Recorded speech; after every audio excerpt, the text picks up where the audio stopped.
Dios me lo Dios bendiga. le bendiga.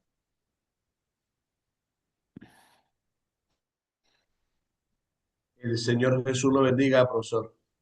Muchísimas gracias. ¿Cómo Muchísimas está? gracias. ¿Cómo está? Dios lo bendiga, profe. Dios lo bendiga. Bien, muy bien, muy bien. Solo que por aquí está haciendo un poquito de frío, pero bien, adiós, gracias. Profe, disculpe, no puedo abrir mi cámara, está un poquito mal por aquel señal.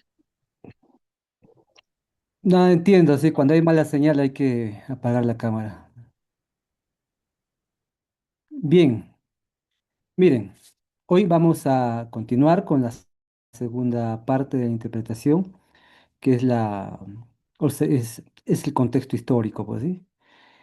Tenemos también hoy día exposición del grupo que le compete justamente la lectura y la presentación para ahora.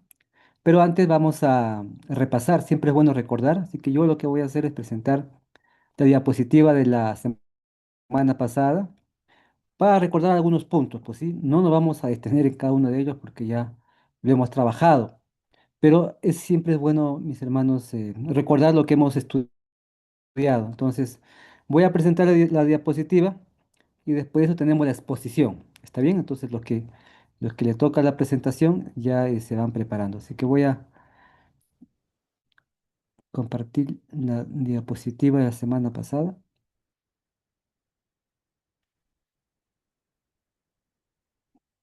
para el resumen correspondiente.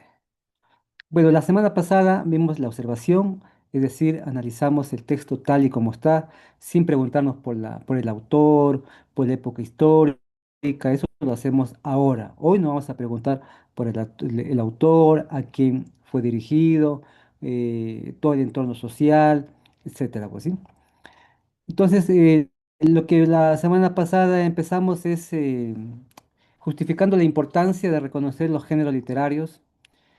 Cada género posee un lenguaje particular y en la Biblia pues tenemos a Dios gracias, pues una infinidad de géneros literarios que hay que entender los géneros como formas de comunicación, ¿sí? Es un medio de comunicación. Y los géneros que tenemos en la Biblia, hay una variedad inmensa, pues, ¿sí? Vimos algunos ejemplos, por ejemplo, de Éxodo, Isaías, Jeremías y 1 Samuel. Esos versículos específicos muestran una característica literaria. Todos son textos de llamamiento, Dios llamando a Isaías, Ezequiel, y todos son muy parecidos. Esta es una forma literaria, es una estructura literaria cuando es reiterativo, ya es una forma literaria. Entonces, vimos que los géneros o formas literarias transmiten un mensaje en determinadas formas de comunicación. Nosotros queremos entender siempre el mensaje de la palabra. Ese mensaje de la palabra está transmitido por medio de formas. Entonces, esas formas hay que identificarlo. Pues sí, Pablo va a escribir a los Corintios y va a escoger un medio. Pablo no va a elegir un poema para escribir a los Corintios, ¿sí? Pablo va a elegir la carta como forma. Entonces, y cada forma literaria, género literario, tiene también sus propios fines. Entonces, esto es muy importante que entendamos el género o la forma literaria como un medio de comunicación que escoge el autor, entendiendo que también el receptor, el auditorio, entiende, pues sí, entiende esa forma de comunicación. Entonces, es muy importante determinar los géneros literarios, pues sí. Yo sí, hoy día les voy a enviar un poquito más sobre el tema de los géneros literarios. Entonces, no veamos este aspecto de los géneros literarios como algo muy ajeno a la inspiración o revelación, sino que los géneros son formas de comunicación. Nosotros inconscientemente expresamos ideas a través de diferentes formas de comunicación, pues, ¿sí? Eh, la homilética, la predicación, que estoy seguro muchos están acostumbrados, es una forma de comunicación, la homilética. La homilética no es una conferencia, pues sí, es diferente las características de una predicación a la de una conferencia. Esas son formas de comunicación, pues, ¿sí? Y en la Biblia hay un montón. Entonces, lo que nos toca a nosotros es identificar la forma el medio de comunicación del texto que estamos leyendo. Pues si nos toca eh, predicar sobre Hechos, Hechos 5, entonces nos toca identificar estos textos que estoy leyendo, estos versículos que estoy leyendo, qué forma literaria comprende. Tuvimos también el tema del lenguaje literal y lenguaje simbólico, que hay que tener mucho cuidado, pues sí. En la Biblia, así como hay mucho texto que expresa el literalismo, o sea, si hay lenguaje literal, hay mucho también que es simbólico, que es metafórico. Vimos un ejemplo, sí, uno de muchos, pues sí. Apocalipsis es una característica del lenguaje simbólico. La apocalíptica surge en el siglo III Cristo. Hay muchísima literatura apocalíptica judía, pues sí, y después también cristiana. Y todas son muy parecidas, pues sí. Todas son muy parecidas. ¿Y en qué se parece? En el lenguaje. El lenguaje es sumamente simbólico. Como por ejemplo, aquí el blanco significa resurrección, rojo violencia, cada uno de los colores en el Apocalipsis se tiene una representación. Entonces ahí toca investigar por qué el autor de Juan emplea ese lenguaje simbólico apocalíptico, cuál es la razón, la justificación. Y después trabajamos la parábola. Estamos leyendo las parábolas. En Lucas hay muchas parábolas. El Evangelio de Lucas es quien tiene más parábolas. ¿Y qué es una parábola? La parábola fue muy empleada por el rabinismo, entonces la parábola no es nueva. En el Antiguo Testamento también hay pequeñas parábolas. Entonces, ¿qué es una parábola? ¿Cuál es su naturaleza? ¿Cuál es la finalidad en cuanto al empleo de una parábola? Pues si tiene una finalidad pedagógica, confrontativa, desafiante, pues sí. Entonces no podemos leer la parábola igual que un texto de hechos. Son dos formas distintas que tenemos que explorar esos textos. Todas las parábolas tienen sus características, están muy interesados no tanto en transmitir un significado, esto es algo muy importante, ¿sí? Sino un efecto. Toda parábola son pequeñas, cortas, quieren generar una reacción. Jesús es un experto, ¿sí? Jesús es un experto usando parábolas, pues sí, y quiere generar una reacción, pues a veces la gente no reacciona bien. Siempre la parábola empieza presentando un problema, después la crisis, la resolución y una lección o moraleja, pues sí. Y empezamos y trabajamos el buen samaritano. Siempre a la hora, vimos ya los pasos, vimos esta introducción y vimos los pasos. El primer paso es siempre leer el texto varias veces, ¿no? Dos, tres, cuatro veces, ¿sí? Una lectura atenta, meditativa, ¿sí? Y también reflexionando. Hay que delimitar por dónde empieza el pasaje y dónde acaba. Y vimos, pues, por ejemplo, que la parábola recién empieza en el versículo 30, si a veces en algunas versiones empieza en el 25, pero no es así, recién en el 30. Después, segundo paso, vimos, esto es muy importante, ¿sí? La relación que tiene con el contexto inmediato. Identificamos la parábola, pero ¿qué relación tiene con los versículos anteriores y los versículos posteriores? Lo que es inmediato, no todo el libro, pues, ¿sí? Sino lo que es inmediato. Hay siempre una relación contextual y esta relación contextual nos ofrece más luces para comprender qué nos quiso decir el mensaje, pues sí. Y sí vimos que la parábola, cuando empezamos a estudiar la relación contextual, la parábola es respuesta.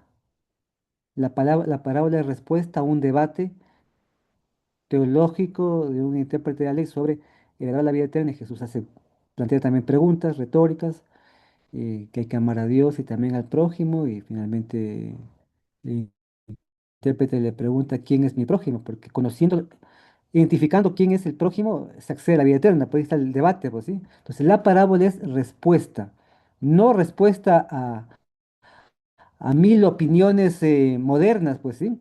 Y la parábola es respuesta al debate que tiene Jesús con el intérprete de la ley. Entonces ahí tenemos que centrarnos, pues sí.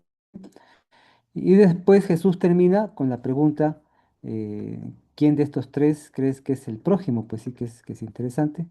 El prójimo no es el que está tendido en el suelo, sino que el prójimo es aquel que ejerce la compasión.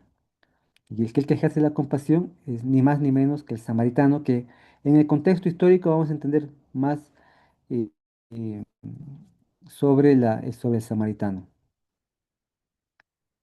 Entonces vimos esos pasos, este PPT lo tienen ustedes y también hubo una muy buena exposición, pues sí. El tercer paso es resaltar las palabras, frases o ideas que más se repiten, pues sí. Eh, Acá se repiten mucho estos verbos, ¿sí? Ver, se va de largo, pero hay uno que lo ve y no se va de largo y no se detiene. Más bien se detiene, pero aparece la palabra compadecerse, ¿sí? Es muy bonito cuando uno lo... La aplicación siempre es después, pues, ¿sí? La aplicación, pero ya aquí uno está tentado, pues, a ver cosas muy interesantes, ¿sí?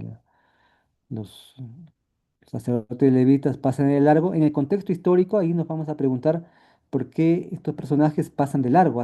Hay una justificación de parte de ellos desde la historia, pues, y la cultura. Pero hay uno que se detiene. Si el detenerse en el camino es es porque es movido a misericordia, ¿sí? Porque se compadece. Siempre la misericordia o la experiencia de compasión no es planificado, ¿sí? No es pensado, se da en el camino sin previo aviso, ¿sí? Y solamente eh, se compadece, el que se detiene se compadece, pues, ¿sí? Es interesante en la comparación, si es de esto, cómo se repite, ¿sí? Las ideas. Siempre hay que subrayar aquellas frases que se van repitiendo, eso hay que subrayar porque por ahí está el mensaje, pues sí, que hay que traerlo, pues sí, después ya se comparte. Y también siempre es bueno, viene esto, yo aconsejo, sí que comparemos los personajes o ideas en oposición. Está sacerdote y levita versus el samaritano. El sacerdote y el levita son funcionarios del templo, son judíos de Jerusalén. El samaritano es laico, no judío, obviamente. Estos dos lo ven y siguen de largo. El samaritano al verlo se detiene, sí, por el acto de misericordia, se compadece y lo cuida. Hay un tema interesante, sí, el del cuidado, el del cuidado como resultado de esta misericordia, ¿sí? Esto de puro e impuro lo vamos a ver ahora, con el contexto histórico, ¿sí? Con el tema cultural. Acá hay muchos elementos culturales que lo vamos a ver el día de hoy. Bien, este es un resumen, pero igual si hay algún comentario, pregunta. Mm. Profe, Sí. como modo de añadir de pronto, ahí en una de las partes de PowerPoint, sí, ciertamente decía, hay que resaltar y todo ello, ¿no? Yo creo que allí, como en la hermenéutica nos enseña, ¿no? Es tan importante hacer una buena observación al texto bíblico. Y haciendo una buena observación al texto bíblico nos ayudaría ciertamente a observar los muchos detalles que a veces, aún como predicadores, también en algún momento se nos pasa por encima y a veces no encontramos, ¿no? Y los textos bíblicos prácticamente están pues, llenos de muchos detalles y que tienen significados profundos. Y eso solamente vamos a encontrar, ¿no? Analizando sus contextos y como venimos estudiando ciertamente anterior, con sus contextos posteriores, anteriores, inmediatos y todo Mm. ello. Amén, hermano José, ¿verdad? Amén. Sí, sí, sí, sí, sí, claro, es la observación, pues sí, es la observación, la lectura atenta, vamos a encontrar aquellos detalles que uno de repente, son versículos que los conocemos, pero cuando ponemos mucha atención, la observación, esa actitud de un observador atento, encontramos esos detalles que después se pueden convertir en sermones, pues, ¿sí? Sí, sí, sí, hay que estar atento, así como estamos atentos pues cuando salimos a la calle por cualquier otra cosa que puede pasar. Estamos muy atentos también así cuando tenemos nuestros estudios devocionales en la casa o en la iglesia, estemos muy, muy atentos a la lectura, como dijo el hermano José, la observación, pues sí, sí, así es. Bien, muchas gracias. Bien, ahora pasamos a la exposición. ¿Cómo están nuestros hermanos para la... la exposición. Profe, yo puedo compartir nuestro PowerPoint. Sí, Yo por estoy favor. encargado en poder Sí, sí, compartir. sí, ya lo pueden hacer. Ok,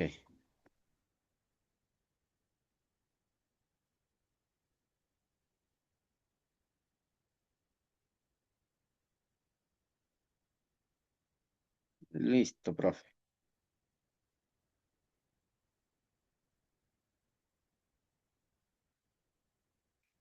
Listo, profe. Entonces, voy a dar pase a nuestro hermano quien va a dar la presentación y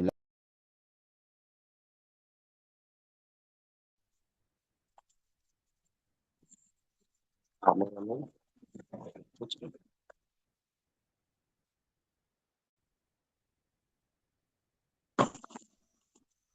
Hola, hola, hola, Dios le bendiga. Si me copian, Sí, sí se escucha.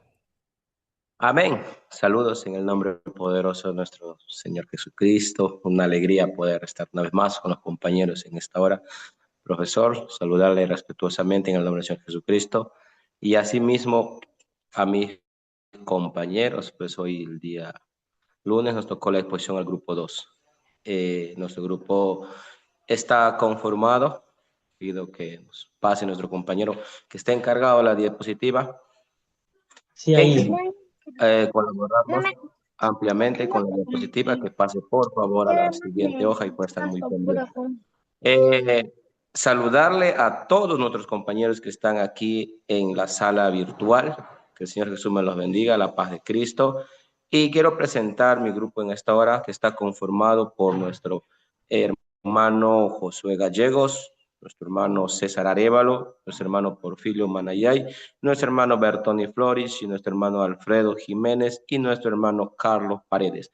Nuestra exposición va a ser de una manera paulatina.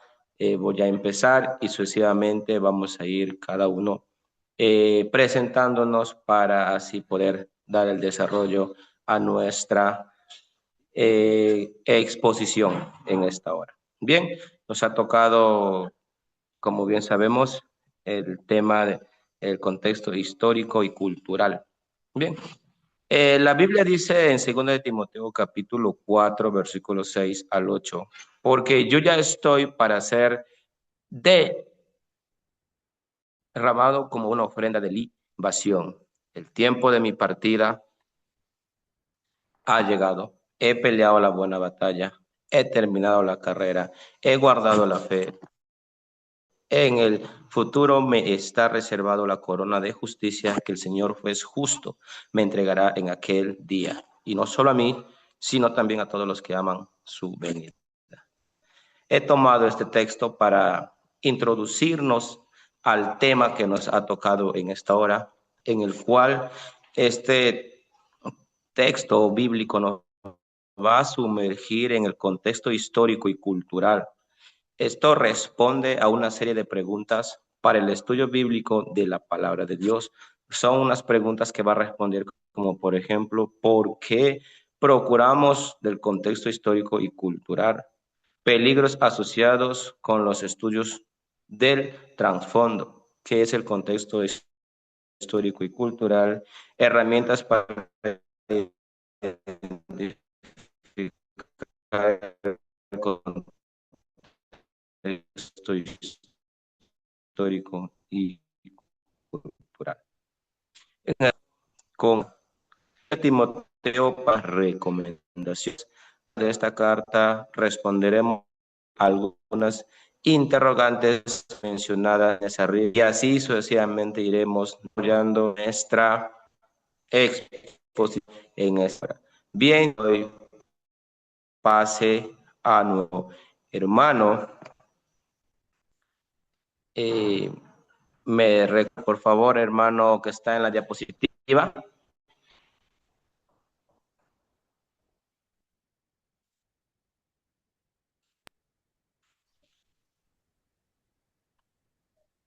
Bien, queridos hermanos, buenas noches con cada uno de ustedes. Le doy el pase a Ciertamente, nuestro hermano. ¿Qué? ok, bien, muchas gracias por el pase y continuando con la exposición, hoy la pregunta viene en este caso. ¿por qué preocuparnos del contexto histórico-cultural? Ciertamente, Dios durante el tiempo o en su tiempo, Dios ha comunicado a su pueblo su palabra a través de los autores humanos, por lo menos eh, 40 escritores, donde estos hombres, 40 escritores, ciertamente proceden o procedieron cada uno de diferentes lugares, como también diferentes épocas, idiomas, así lo mismo culturas específicas. En este caso, cada escritor tiene donde, ¿no? La época, los idiomas y en particular, específicamente, las culturas. Entonces, esa es una de las razones, eso es una de las razones que nosotros debemos tomar en serio este tema dentro de nuestra interpretación bíblica, la situación histórica, ¿no? Donde ciertamente lo recibieron nuestros primeros receptores, en este caso los escritores bíblicos. Mira, el contexto histórico-cultural ciertamente es como una ventana que, que nos permite observar lo que Dios ha comunicado originalmente. Y ahí podemos preguntarnos qué es lo que Dios quería decirnos. Por ejemplo, cuando leemos un pasaje bíblico en este texto, podemos preguntarnos, ¿qué quería Dios decirnos o qué quería Dios decir en este texto bíblico? Entonces, mira, una vez que comprendemos el significado para sus primeros destinatarios, podemos ciertamente establecer correctamente los principios que son aplicables, en este caso, hacia nosotros. Tenemos un principio fundamental. Tenemos que, en primer lugar, determinar el significado del texto en su contexto original. Después podemos determinar cómo se aplica a nuestro tiempo. Entonces, una interpretación válida ciertamente debe ser muy coherente con el contexto histórico y cultural. Entonces, si nuestra interpretación o si en nuestra interpretación no habría tenido sentido para que los primeros destinatarios o probablemente en este caso estamos interpretando incorrectamente el pasaje. Entonces, eh, cuando nosotros interpretamos, en nuestra interpretación, si no entendemos el contexto histórico-cultural del pasaje, no será posible entender el significado del pasaje. Viendo, viendo la pregunta, ¿por qué preocuparnos del contexto histórico y cultural? Podemos decir de que la Biblia fue dada en contextos históricos muy concretos. Los primeros lectores tenían una cultura diferente a la cultura nuestra. El contexto ciertamente ayuda a descubrir el significado original. El significado original permite identificar principios eternos y esos principios pueden aplicarse correctamente a nuestra vida. Voy a pasar al siguiente tema. El Señor Jesús les bendiga. Un saludo cordial en el nombre de Jesús para nuestro profesor y cada uno de los hermanos en esta noche. El Señor Jesús les bendiga. ¿Qué es el contexto histórico y cultural? El contexto histórico y cultural se entiende como el conjunto de circunstancias y realidades externas que rodearon la producción del texto bíblico, centrándose específicamente en la identidad y trasfondo del escritor, los receptores y los factores sociales, políticos o religiosos de su época. En palabras más sencillas, significa que debemos conocer cómo era el mundo de esa época para poder entender lo que se dijo. Dios a las personas de aquel tiempo y así poder aplicar correctamente este mismo mensaje en nuestras vidas hoy.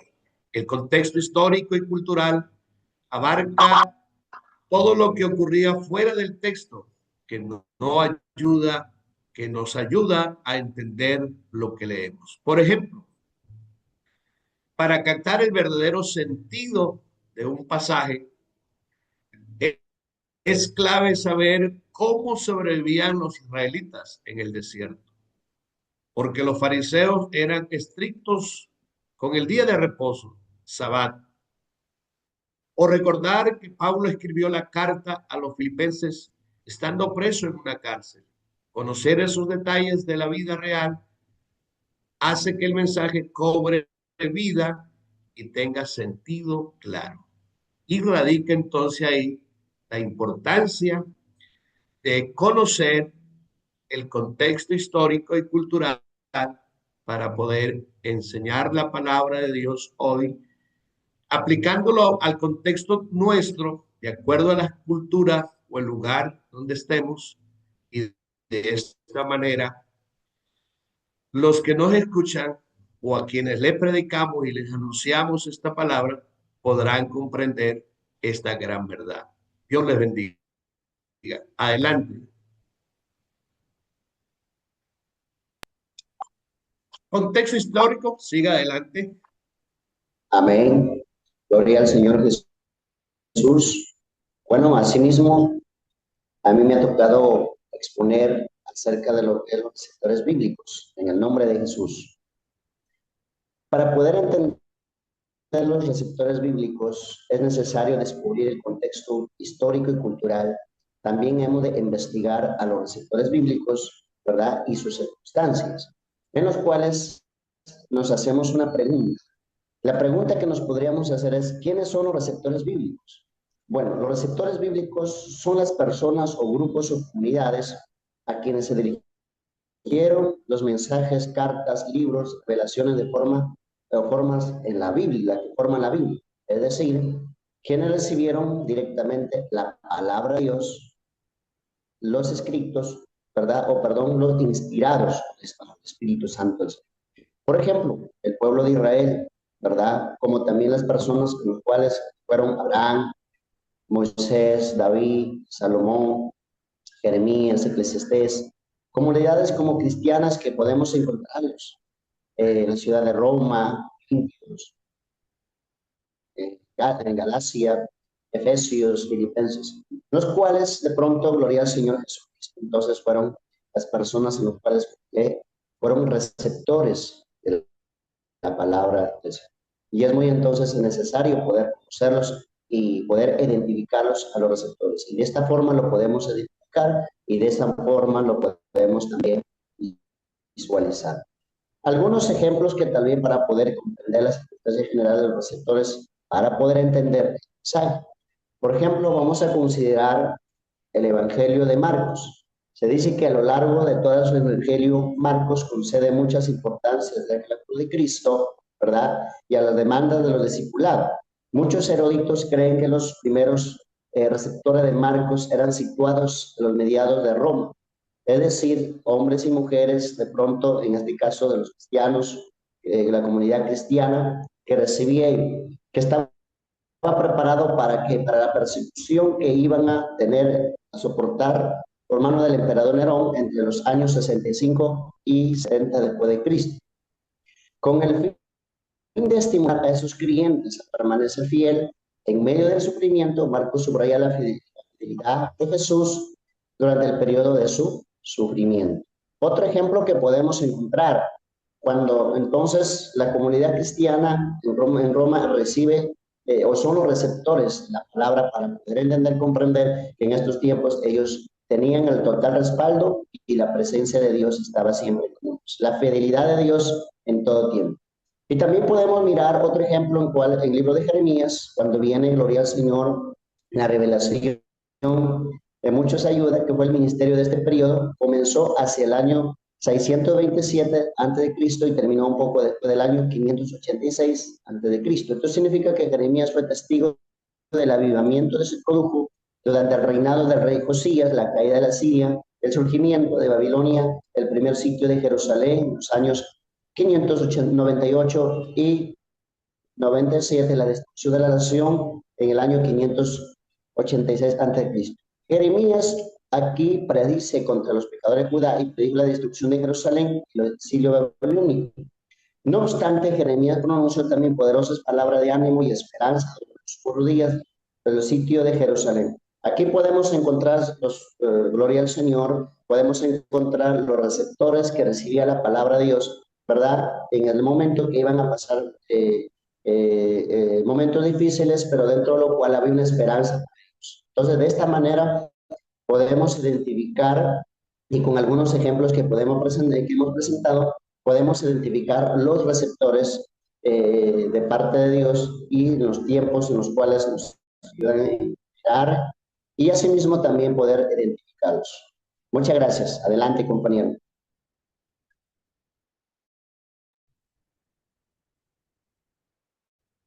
Amén. Yo quisiera pedir al hermano Josué que cambie, no había cambiado la diapositiva del hermano Porfirio, y no quisiera que nos cambie cuando vamos exponiendo.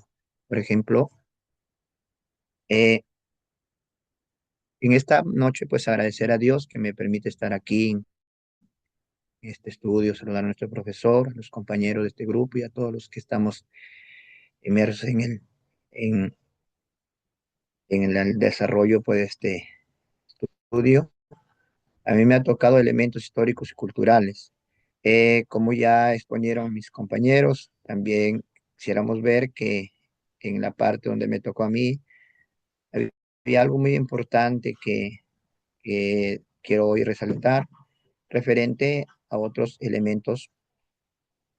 En base a eso, pues como había una parte de lo que era la parábola del buen samaritano, el hijo pródigo, también la historia de Ruth y todo ello, he tomado por ahí para resaltar lo que hoy voy a exponer. Entre los elementos históricos culturales también es importante para poder entender un pasaje o una parábola, el elemento geográfico. En este elemento es muy importante en la parábola del buen samaritano tener en cuenta porque nos ayuda a entender lo fácil que hubiera sido abandonar al herido por lo peligroso que era el camino. Dominaban los desfiladeros estrechos y curvas y rocas que servían de escondite perfecto para los ladrones. Entonces nos damos cuenta y entender que era muy difícil. También acá hay puesto como elemento de la topografía, que también entra ahí, que es muy importante tenerlo en cuenta a modo de poder estudiar una parábola o un texto. Nos ayuda a ver cómo estaba situada la región. Con precisión, en este recorrido, he tomado como Lucas 10:30, que nos da un inicio especificado que un hombre bajaba de Jerusalén a Jericó. Jerusalén está situada en una zona montañosa a unos 750 metros sobre el nivel del mar, y Jericó se encuentra en el nivel de altitud aproximadamente de 258 metros bajo el nivel del mar. O sea, el trayecto implicaba un descenso abrupto de más de 1000 metros de altitud en una distancia de apenas 27 a 30 kilómetros. A ver si la otra. También tenemos el elemento social, que es muy importante tener en cuenta para poder también tener un buen estudio en esta parte de esta parábola. El elemento social refleja una profunda división étnica, religiosa y moral. La sociedad de la época estaba marcada por fuertes prejuicios sobre los judíos. Consideraban a los samaritanos como enemigos, herejes, inferiores, mientras que las autoridades religiosas priorizaban el ritual por encima de la compasión humana. queremos avanzar. También vemos el elemento religioso, que es muy importante para poder entender esta parábola. Los elementos religiosos en la parábola del buen samaritano, en un texto bíblico, giran en torno a la ley de Moisés, la pureza ritual, el judaísmo en el antiguo, el contraste entre la religiosidad formal y la misericordia práctica. Jesús utiliza estos símbolos para redefinir el amor al prójimo. También quiero ver otro elemento que es importante, el elemento político. También es muy importante tener en cuenta para un estudio de la palabra de Dios en esta parte, en esta parábola del buen samaritano. Refleja una profunda división étnica, nacional y poder. Jesús usa la historia para confrontar exclusivamente a la época donde los judíos y los samaritanos eran enemigos históricos con disputas de identidad, territorio y legitimidad. También quiero ver otro elemento muy importante que también nos ayuda a entender mucho, el elemento económico. También el elemento económico es muy importante tenerlo en cuenta, que refleja la realidad del comercio, los costos y la extravagancia social del siglo I. La ayuda del samaritano no fue solo un acto de piadoso, sino una intervención que implicó recursos financieros reales, el uso de bienes de valor y una inversión monetaria directa en la economía local de los mesones o mesoneros. Bueno, adelante, compañero, que le toque exponer. Amén. Que Dios le bendiga a cada uno de ustedes, apreciados pastores, al profesor, que Dios le bendiga en gran manera. Dice la palabra del Señor. Ve, el tema que me ha tocado es peligros relacionados con el estudio del trasfondo. La palabra del Señor en 2 Timoteo 2:15 dice: procura con diligencia presentarte a Dios aprobado, como obrero que no tiene de qué avergonzarse, que usa bien la palabra de verdad. Si bien es cierto que el mayor peligro es ignorar el contexto histórico y cultural, existen también peligros relacionados con su estudio. En primer lugar, hay que tener cuidado con la información del trasfondo erróneo. ¿Podría cambiar la diapositiva, por favor? Uno de los peligros relacionados con el estudio del trasfondo es en la información errónea. La información errónea puede transmitirse a lo largo de varias generaciones, a lo largo de varios predicadores y maestros. Aunque una información de trasfondo aporte una fantástica ilustración para el sermón, ello no significa que sea necesariamente preciso. Y nos arroja aquí una cita bíblica que es que cuando Jesús les dice a los discípulos y les habla acerca de un camello y una puerta, dice: de cierto os digo que difícilmente entrará un rico en el reino de los cielos. A ver, sí. Otra vez os digo que es más fácil pasar un camello por el ojo de una aguja que entrar un rico en el reino de Dios. Quizá habremos oído en algún momento de esta explicación, algunos predicadores en su momento analizaban esto y predicaban diciendo que era que un camello tenía que pasar por una abertura de un muro, y que si a lo mejor este camello usted le quitaba todo el equipaje que llevaba, ¿verdad? Y lo inclinaba, podía pasar por esa abertura o por esa puerta. Pero no hay ningún verificable, no hay ninguna prueba que nos pueda afirmar que así sea. Por tal razón, no es comprobado, no es verificado, y esta enseñanza puede pasar de generación o de predicador en el predicador. La explicación que varias veces se ha escuchado es que, amén, el otro peligro, está bien, cambie por favor. Dos, peligros relacionados con el estudio del trasfondo. El otro problema es estudiar el contexto histórico y cultural. Es elevar el trasfondo del texto por encima de su significado. Es necesario indagar y conocer el trasfondo histórico y cultural del texto para comprender mejor su significado. ¿Ven? Pero no podemos nosotros poner el trasfondo por encima de un texto original o traerlo y poner ese contexto o ese trasfondo adelante del texto que se quiere analizar, sin perder de vista el mensaje principal que el autor quiere o quiso comunicar. Que siga mi compañero, por favor. Bien, Dios le bendiga. Amén.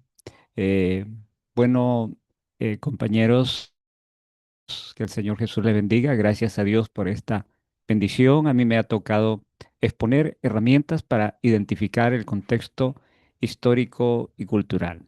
Bien. Para ello, hemos de entender que es necesario hacerlo por separado, es decir, el contexto histórico-cultural del libro y también el contexto histórico-cultural del pasaje. Hay que identificar por separado. ¿Cómo podemos identificar el contexto histórico-cultural del libro? Hay preguntas que siempre nos hacemos para iniciar este estudio. Por ejemplo, ¿quién era el autor? ¿Cuál era su trasfondo? ¿Cuándo escribió? ¿Cuál era la naturaleza de su ministerio? ¿Qué clase de relación tenía con sus receptores? ¿Qué le movió a escribir? ¿Quiénes eran los receptores bíblicos? ¿Cuáles eran sus circunstancias? ¿Cómo era su relación con Dios, etcétera? ¿No? Y para ello nosotros podemos examinar las siguientes herramientas. Por ejemplo, manuales bíblicos. Ellos ofrecen introducciones generales y comentarios breves. También introducciones y compendios que proporcionan datos sobre la autoría, fecha, receptores y situación del libro, como también comentarios ya un poco más detallados del trasfondo. Y estos nos ayudan a comprender el contexto específico del pasaje. Bien.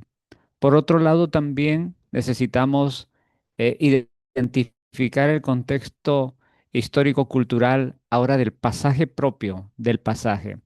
Y para ello también podemos utilizar, por ejemplo, el atlas bíblico, ¿no? Donde se muestran mapas y lugares importantes, así como lo hemos visto, eh, amén, el aspecto geográfico, también diccionarios y enciclopedias bíblicas que nos explican términos y temas específicos, comentarios de trasfondo que ofrecen un análisis versículo por versículo del contexto histórico y cultural.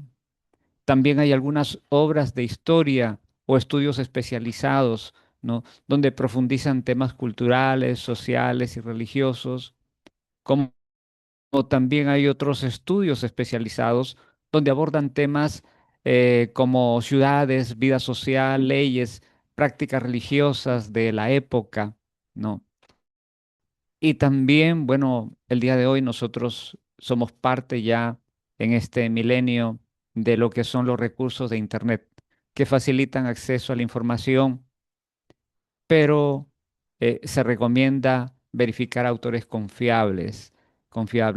La cautela siempre es necesaria debido a los cambios rápidos y la variabilidad de la calidad de la información que se tiene el día de hoy en línea. Amén. Adelante, mi compañero, con la conclusión. Gloria a Dios. Gloria a Dios. Amén.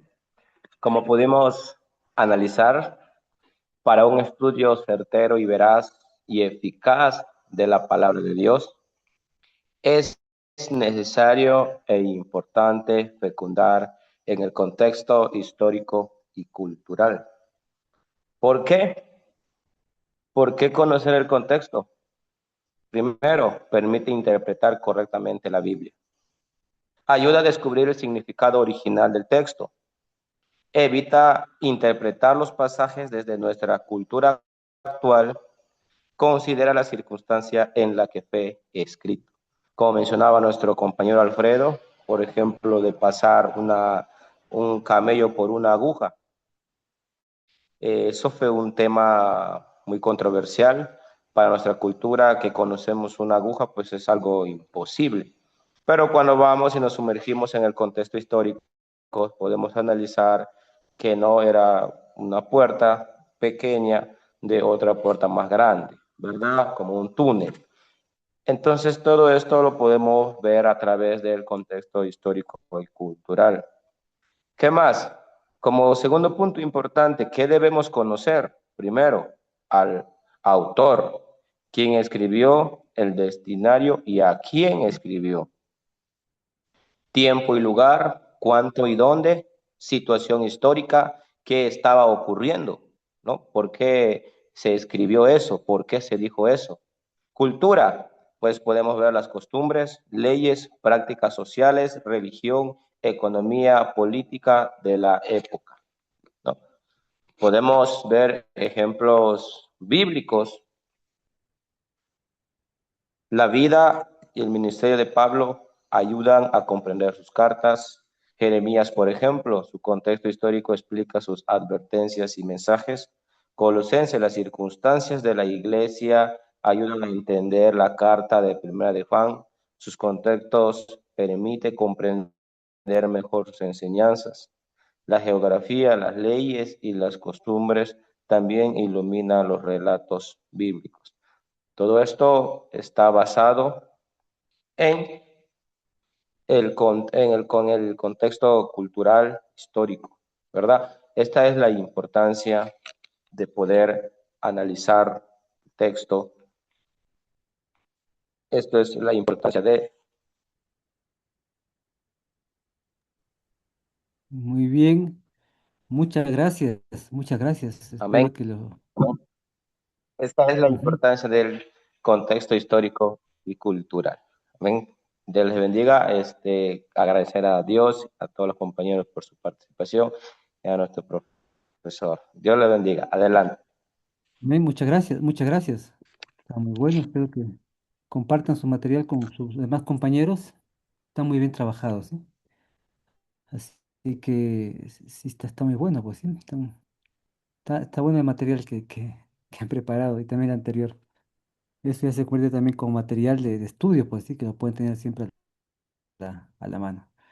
Bien, entonces yo voy a continuar pues, con lo que ustedes han empezado, ¿sí? Voy a resaltar sí, algunos puntos, algunos puntos. Ahorita voy a compartir pantalla. Una vez más, muchas gracias por la... Siempre un trabajo, pues sí. Bien, empecemos con las cuestiones teológicas. Esto ya lo mencioné, pero es bueno repetir, pues la historia siempre es un punto de encuentro. La historia no es algo pues ajeno al Señor. Es al contrario, Dios se manifiesta en la historia y después, desde esta historia, pues empieza después a redactar los acontecimientos o manifestaciones de Dios en la historia. Entonces, siempre la historia es muy importante, pues sí, el lenguaje o la forma como se manifiesta Dios, que son escritos después por los autores, siempre va a ser un lenguaje humano, pues. Así que, yo en el lenguaje humano del contexto de aquel momento. Así que la historia es sumamente importante. Esto sí lo vamos a pasar. Aquí quiero quedarme. Bien, este texto lo conocemos y la palabra se hizo carne y habitó entre nosotros, Juan 1:14. Aquí hay algunos términos que son importantes. Eh, Primero es carne, es sarx, se lee así, sarx, que aquí pues no tiene el sentido o la connotación de moralidad o inmoralidad, sino que luego se hace carne, es decir, tiene el sentido de fragilidad, se hace carne, se hace cuerpo, algo tangible, eh, algo que se puede tocar y también palpar y también sentir, pues a través del cuerpo experimentamos las sensaciones. Y después aparece algo que es bien importante, sí que se lee así,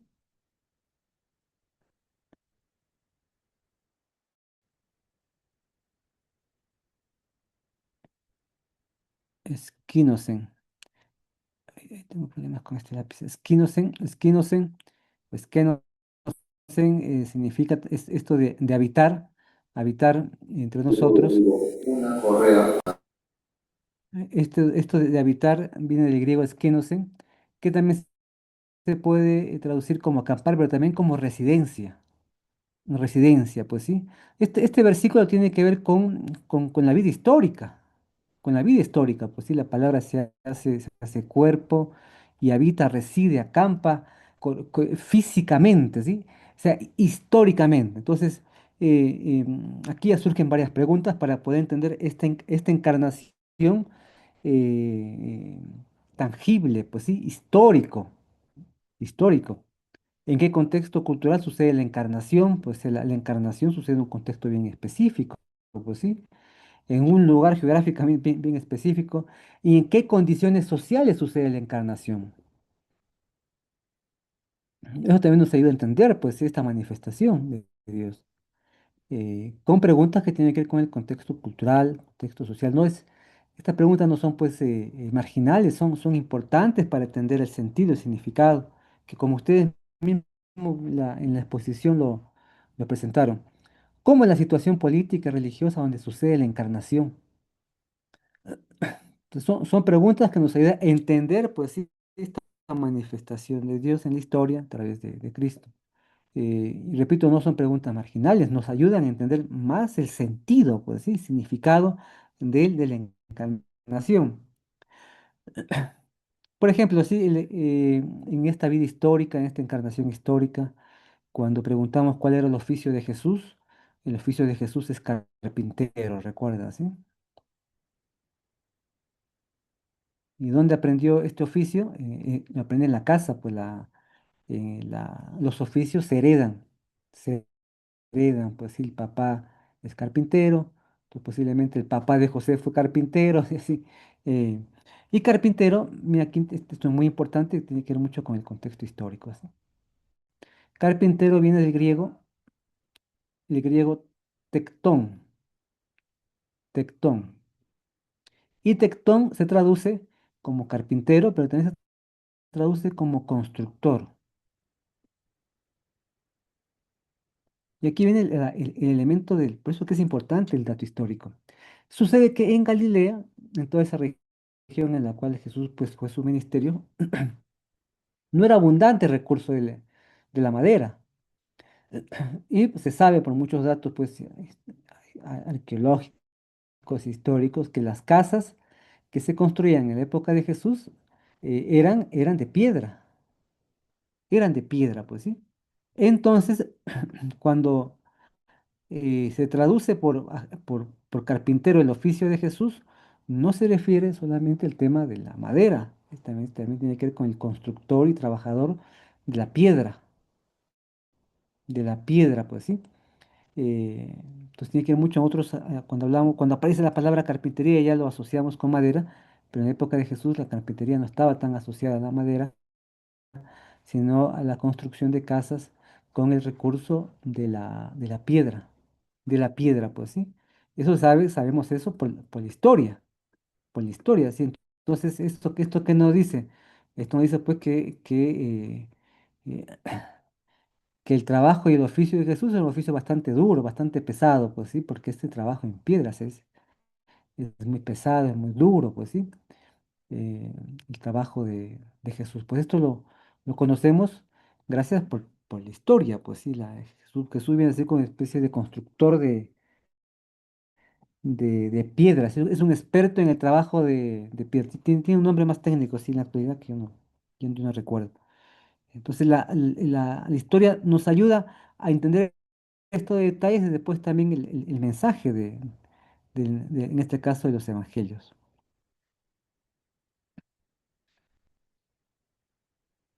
Sigamos con más ejemplos, después vamos a ver lo del buen samaritano, como también lo trabajaron en la presentación. La cuestión geográfica es importante, por ejemplo, cuando hablamos de, eh,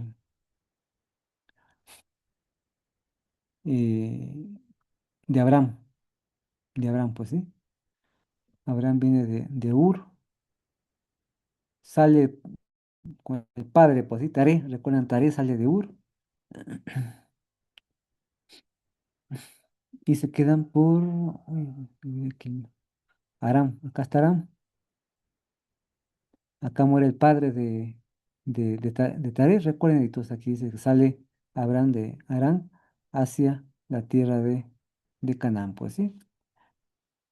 Bueno, y estos mapas nos muestran geográficamente las distancias, uno que no son pueblos tan distintos.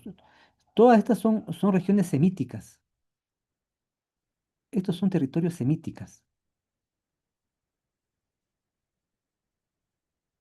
Son territorios semíticas. Pues, ¿sí? Entonces, ya Una en pregunta, Babilonia, profesor. en Mesopotamia, después van a hablar también el arameo, pues sí, un idioma que también van a hablar después los judíos.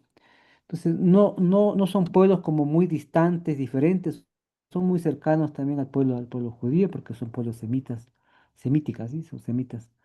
Entonces, si uno quiere entender, por ejemplo, Abraham, tanto hablamos de Abraham, pues sí, Pablo después en Gálatas va a hacer referencia a Abraham, también en Romano va a hacer referencia a Abraham. eh, Toca entender la cultura mesopotámica.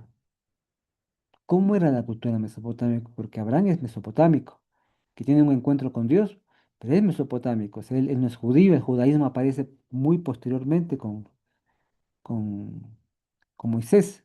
Entonces, entonces, y acá surgen las preguntas, ¿cómo un mesopotámico tiene un encuentro con Dios, pues en el Antiguo Testamento, con Jehová? Ah, acá hay una pregunta. Sí, hermano, y siempre la mano levantada. Sí, aquí, profe. La pregunta era semítica. Eh, para ello, ¿cuál se refiere cuando dice semítica? ¿Podría ahondar allí? Por... Ujú. Sí, gracias. Que son estas regiones que tienen una relación muy cercana, primeramente con la lengua. La lengua es muy parecida, pues, como los países hispanos, pues sí. Son muchos países, pero se relacionan por la lengua, pues sí, acá también. También sí, la lengua semítica en toda esta parte se comparte, hasta por acá más o menos, ¿sí? Hasta por acá. Comparten una lengua muy cercana, también culturas muy parecidas. Recuerden que Abraham cuando busca esposa para su hija, lo busca en Mesopotamia, lo busca en Mesopotamia. Así que vamos a ver unos ejemplos. Entonces, semítica tiene que ver con una pertenencia a una lengua familiar, pues sí, básicamente eso. Esto menciono porque a veces pensamos que son todos pueblos como muy diferentes, muy distantes, no eran muy cercanos, pues sí. Recuerden que hay muchos textos en el Antiguo Testamento del río Tigris, el río Éufrates, ¿recuerdan? Eso está aquí, el Éufrates, acá está en esta región mesopotámica está el Tigris y Éufrates. Hay mucha referencia geográfica en la Biblia a Mesopotamia, pues sí. Aquí, sí, ¿cómo está mi audio? ¿Está bien o Bien, bien. me... De Está Dios, bien, profe. está bien. Sí se escucha bien, Está bien, sí se profesor, sí se escucha. escucha bien. Ah, ya, entonces, hermano, quizás sea su conexión. Me avisa, sí, porque que a veces falla la conexión. Entonces, lo que ustedes en la presentación mencionaron, la cuestión geográfica, es importante, pues, ¿sí? Y los mapas son importantes tener a la mano. Hay que tener un atlas en nuestras bibliotecas, pues sí, sí. Yo recuerdo un pastor que hace tiempo, sí, que me gustó mucho, sí, en Lima, por Mirones. Él predicó y mostró en la pantalla algo que yo nunca había pensado que un predicador va a usar, pues sí.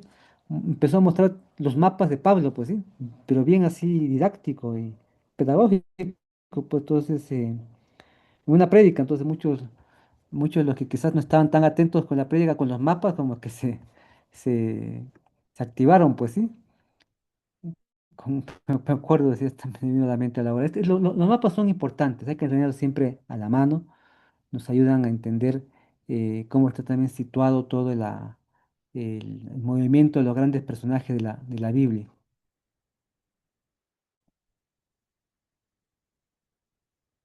Hablando de Abraham, Génesis 24 va a describir pues la búsqueda de esposa para su hijo, el hijo de Abraham, pues sí. Y recuerdan que Abraham envía a su siervo, a su siervo para que vayan a buscar esposa no en Canaán, sino fuera de Canaán, en Mesopotamia, en Babilonia, en Mesopotamia específicamente porque esa era la costumbre, ¿sí? Se casaban dentro del clan familiar, dentro del clan familiar, pues, ¿sí? Uno se puede preguntar, ¿y por qué no se casa con alguien de Canaán? Esa es nuestra forma de pensar hoy, pues, ¿sí? Eso es muy... Pero en forma antigua eso es impensable. Se busca esposa siempre en el clan familiar. Y el clan familiar de Abraham no está en Canaán, está en Mesopotamia, pues. Y algo que aparece en el versículo, que quiero resaltar este dato, dice Génesis 24:11, hizo rodear los camellos fuera de la ciudad junto al pozo de agua y al atardecer la hora que las mujeres salen por el agua, en Génesis 24:2. En el Antiguo Testamento vamos a ver muchas referencias de mujeres en el pozo, o alrededor del pozo. Y también en Juan 4, recuerdan, sí, en Juan 4. eh, entonces Jesús, cansado del camino, se sentó junto al pozo. Era como la hora sexta, una mujer de Samaria vino a sacar agua. Entonces la mujer samaritana le dijo, ¿cómo es que tú siendo judío me pides de beber agua, de beber a mí que soy samaritana? Porque los judíos no tienen tratos con los samaritanos. Esto que vamos a ver ahora con el buen samaritano, ¿sí? En ese momento regresaron sus seguidores. Estaban muy sorprendidos de que él estuviera hablando con una mujer, pero ninguno le preguntó, ¿tú qué quieres de ella? ¿O por qué estás hablando con ella? Miren la sorpresa. Entonces aquí nuevamente están las preguntas del contexto histórico y cultural, pues, ¿sí? ¿Cuál es la relación cultural entre pozo y mujeres? ¿Por qué los judíos no tienen trato con los samaritanos? ¿Por qué los discípulos están sorprendidos? Estas son preguntas ya que hacen referencia al contexto histórico. Claro, en la época de Jesús, tanto en tierra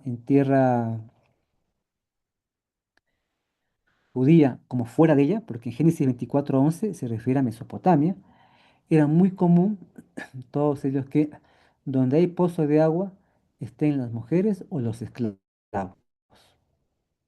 Mujeres o esclavos, pero los patrones, los hombres en general, no. Es el lugar de las mujeres y y los esclavos, porque es un lugar en el cual a, van a buscar agua, pues sí, era antes un poquito complicado, pues sí, tampoco es que exista tanta agua, entonces hay pocos pozos de agua y ahí se juntan una gran cantidad de mujeres que llevan agua para sus quehaceres, pues sí, y también las familias que tenían un estatus superior y enviaban a sus esclavos. Entonces era muy común encontrar en el pozo de agua mujeres y también era la costumbre en la antigüedad de que quien quiere buscar esposa va al pozo de agua, pues sí. Eso era antes, si no, no hoy día no, los hermanos solteros no vayan a buscar en los pozos de agua, pues sí. Pues este es bien interesante, sí, la relación pozo de agua y mujeres y esclavos en el mundo de la Biblia, pues sí.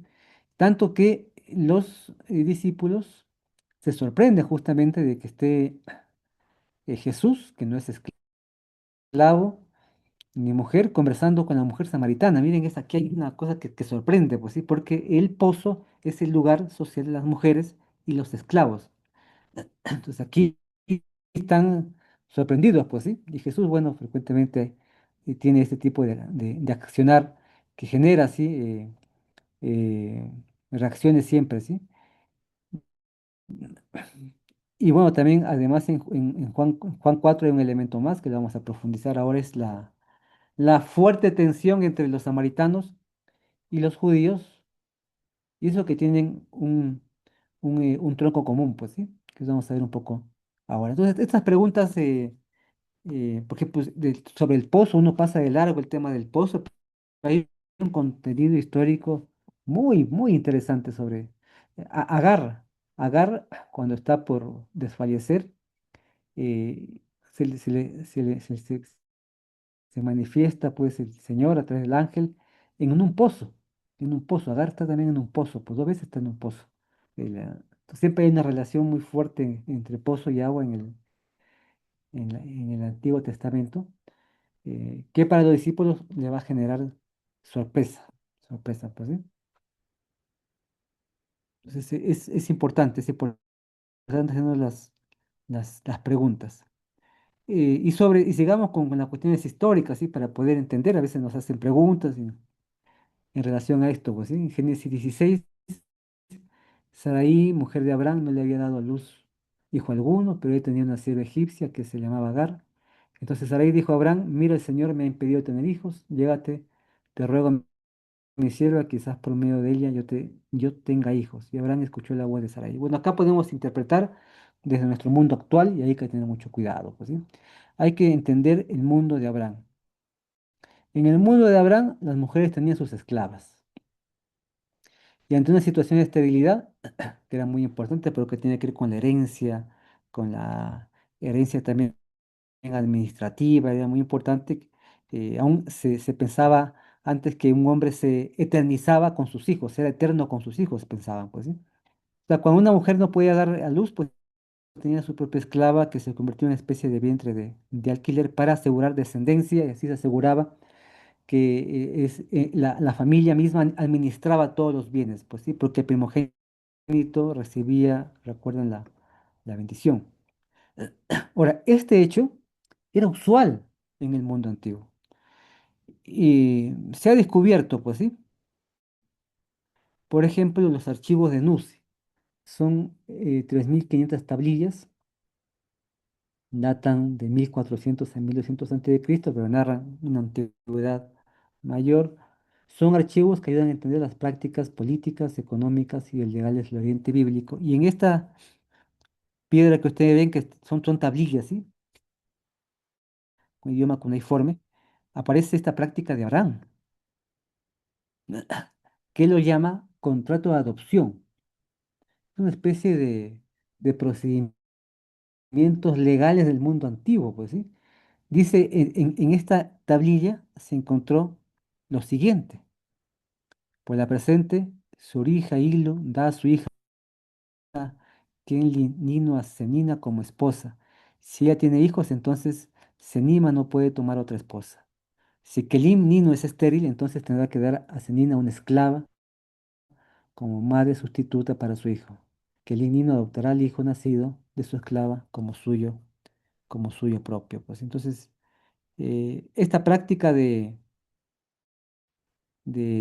Abraham, pues y Sarai, que a veces pueden escandalizar o a veces también nos vienen con esas preguntas, hay que explicarlo desde el contexto histórico, pues si era una práctica común en el mundo antiguo para asegurar descendencia, una especie de contrato de adopción, eh, porque también son otras las dinámicas económicas, pues sí, mucho tiene que ver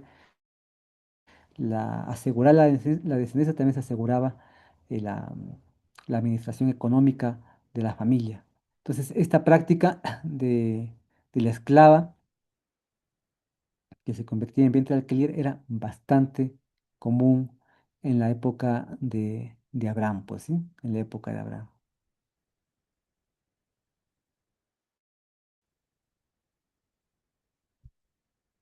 Vamos a seguir con otro último ejemplo y ver un poco el procedimiento, pues sí, que también lo mencionaron en la exposición. Por ejemplo, cuando leemos Lucas 13, 31, 32, en este momento llegaron unos fariseos diciéndoles, sal y vete de aquí porque Herodes te quiere matar. Y él les dijo, y deciles a ese zorro, yo expulso demonios y hago curaciones hoy y mañana, al tercer día cumplo mis propósitos. Y bueno, ahí primero hay que preguntar qué Herodes es, pues sí estaban no es Herodes el grande, sino de sus hijos. Y aquí uno tiene que preguntarse por qué Jesús se refiere de esa manera, así al gobernante político tan duro. Entonces, ahí tenemos que escarbar por el contexto político, pues, ¿sí? Los Herodes eran crueles, empezando desde el padre. Eh, entonces, en Lucas se narra que es Herodes quien también busca asesinar a Jesús, pues sí, literalmente lo dice. Entonces ahí dice, ¿por qué es tan duro aquí Jesús? La respuesta está en la historia, en la historia, sí, investigar sobre los Herodes. ¿Sí? Que ahora hay muchísima investigación y como el hermano al final les puso, no me acuerdo del hermano sobre las cuestiones de internet, no recuerdo su nombre. Sí, hoy hay una ventaja que no había, antes no había. En época de seminario no existía, pues sí, hoy está en internet. Entonces ahora pues con internet puedes buscar sobre los Herodes y todo lo que implicaba los Herodes y te explican todo, pues sí, desde Herodes el Grande, de antes de Cristo hasta los hijos, pues sí. Y ahí esa información nos entenderá por qué Jesús le dijo de esa manera, pues sí. Eh, pero ahora hay mucha información, o sea, que, hay que saber usarlo, pues sí, si uno busca sobre los Herodes en internet, eh, sale toda la información, pues ya lo vi, pues sí. Y sabe bien, ya no es simplemente fecha, te explica todo. Claro que hay que preguntar, sí, sobre Herodes el Grande, cómo tiene el poder, pues los Herodes, ¿sí? Porque los Herodes es un rey judío, es un rey para el pueblo judío, pero los Herodes no son judíos, y logran obtener ese poder de monarquía por un tipo ahí de triquiñuelas, pues sí. Entonces, entonces, para poder entender mucho de los textos, porque Lucas no va a explicar quiénes son los Herodes, porque ahí, muy bien, como ustedes dijeron, los receptores ya conocen sobre Herodes, ya sabe quiénes son los Herodes, pues si no necesitan ningún tipo de explicación extra como nosotros, porque nosotros no somos los receptores primeros de Lucas, pues. Entonces, los receptores no requieren explicaciones culturales, históricas, porque pertenecen a la misma cultura, a la misma historia, así que no requieren de que haya información. Pues, ¿para qué? Pues sí. Nosotros sí, nosotros necesitamos saber quiénes son los Herodes. Por ejemplo, el templo en la época de Jesús fue reconstruido por Herodes el Grande, que fue considerado como uno de los grandes constructores, que según la historia embelleció el templo en Jerusalén también para quedar bien con los judíos. Entonces, esos elementos son conocidos en la época en que se escribe Lucas por sus receptores, no requiere mayor información. Si de repente los receptores de Lucas no conocían la historia, seguramente Lucas lo hubiese explicado, pero no. Así que a nosotros sí nos toca esa tarea de investigar pues aquí sobre los Herodes.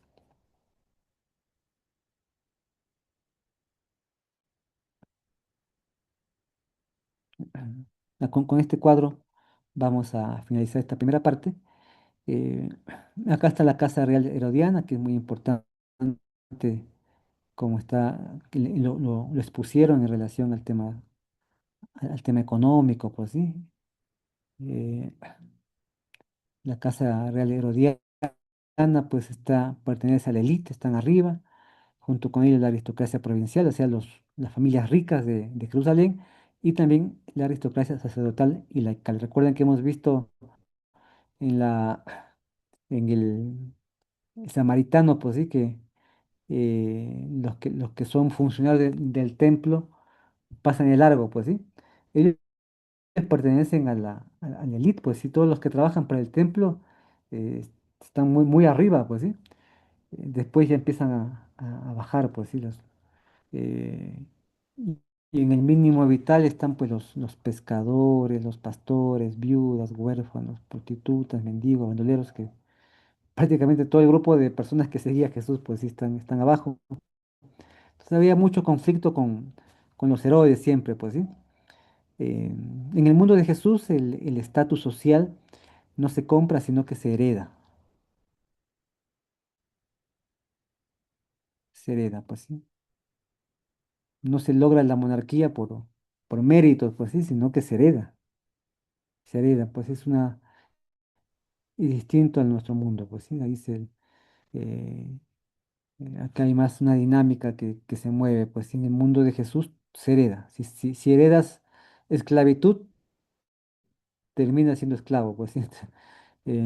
Si heredas, si perteneces a las familias más privilegiadas, ya heredas un nombre, pues sí, que eso era hasta más valioso que el capital, que el dinero. Entonces, y al final debajo están los pescadores, pues ellos heredan eh, el- la, mucho de la pobreza que existía también era heredada, pues sí. Y bueno, y en Jesús había muchas de esas personas, pues sí. Pues también estos detalles nos muestran y nos ayudan también a entender el, el Nuevo Testamento y la Biblia en general. Pablo, por ejemplo, es un artesano, ¿recuerdas? Teje tiendas, pues sí, teje tiendas.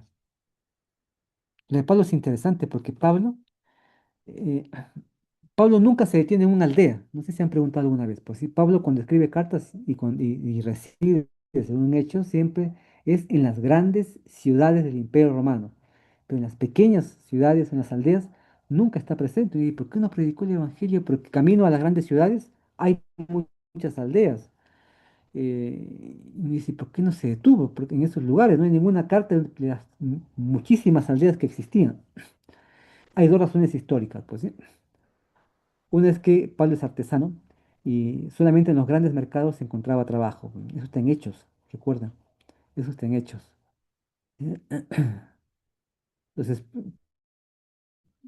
Pablo va siempre a llegar a lugares en los cuales encuentra, pues sí, sus posibilidades, sí, también de trabajar, así como también predicar el evangelio.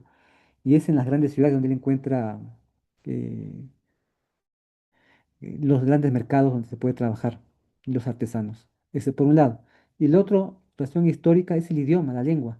La lengua griega se hablaba en todas las grandes ciudades, pero en las pequeñas aldeas no, no era tan universal el griego en las pequeñas aldeas. En las grandes ciudades comerciales sí, donde estuvo Pablo, Filipos, Tesalónica, Corinto, Antioquía, son las grandes ciudades. Ahí el griego pues se habla popularmente, en las aldeas no. Las aldeas tienen sus propias lenguas. En Jerusalén pues se habla y Galilea arameo. Entonces todas las ciudades en Galilea pues son pequeñas, pues sí. Entonces ahí también el tema de la lengua, por decir, porque ya en el mundo romano hay un montón de aldeas con sus propios idiomas que Pablo pues, obviamente no parece que... Ahí son razones históricas, ¿sí? Obviamente detrás siempre está el Espíritu de Dios, eh, y detrás también está Dios moviendo la historia, pues, ¿sí? Y las culturas. Bien, ¿alguna pregunta antes de... Bueno, vamos a tener un pequeño receso y después ver, pero no sé si hay comentarios, preguntas. Sí, una pregunta, profe. Sí, sí.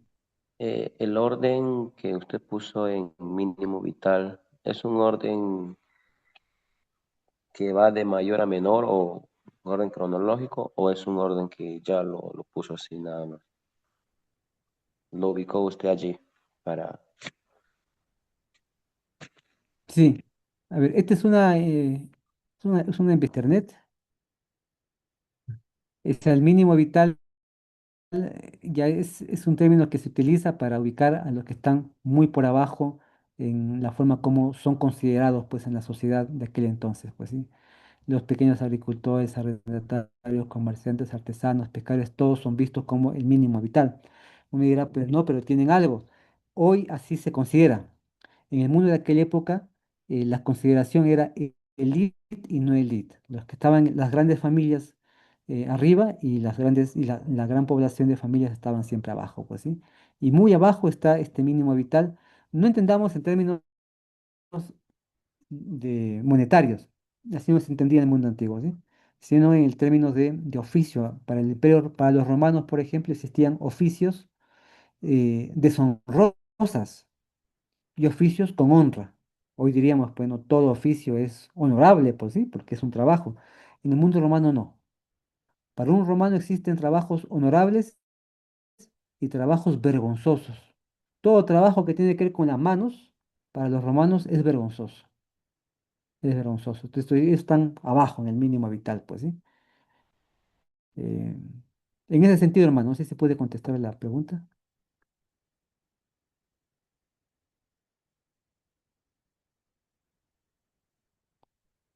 Bueno, espero que sí.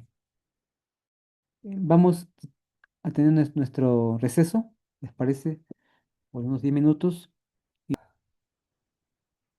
continuar.